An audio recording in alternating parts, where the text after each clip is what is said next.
আবারও চলে আসলাম আপনাদের মাঝে আমার আজকের রান্নাবান্না নিয়ে। কেমন আছেন সবাই? আলহামদুলিল্লাহ আমি ভালো আছি।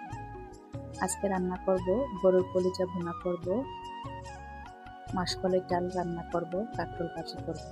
প্রথমে আমি গরুর কলিজাটাকে ভালো করে ধুয়ে কেটে গরম পানি দিয়ে ধুয়ে নিয়েছি।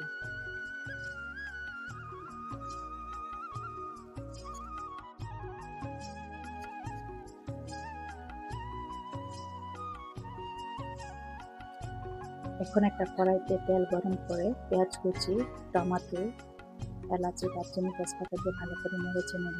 আদা বাটা, রসুন বাটা, জিরার গুঁড়া, ধনিয়ার গুঁড়া, কালো গোলমরিচের গুঁড়া দিয়ে ভালো করে নেড়ে ছেড়ে একটু পানি দিয়ে দেব। লবণ, মরিচ, হলুদ দিয়ে ভালো করে নেড়ে চেড়ে ঢাকনা দিয়ে ঢেকে দিব মশলাটা কষানোর জন্য। মশলাটা কষানোর পর আমি কলিজাগুলো দিয়ে দিব।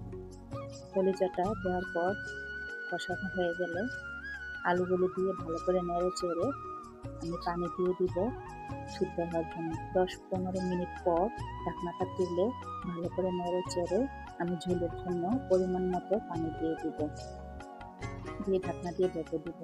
হয়ে গেল কলিজা ভুনা।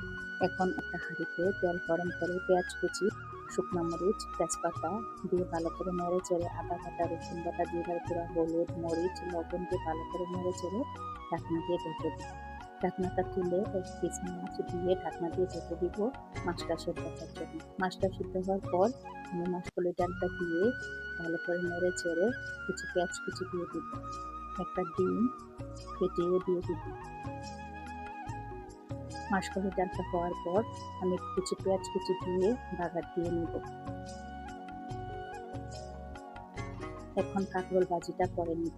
কাঁকরোলগুলোকে আমি হলুদ, লবণ, মরিচ মেখে ভাজি করে নিয়েছি। কেউ যদি আমাকে ইউটিউব থেকে দেখেন, আমার চ্যানেলটিকে সাবস্ক্রাইব করবেন। আমার ভিডিও যদি আপনাদের কাছে ভালো লাগে লাইক করবেন, কমেন্ট করবেন, শেয়ার করবেন।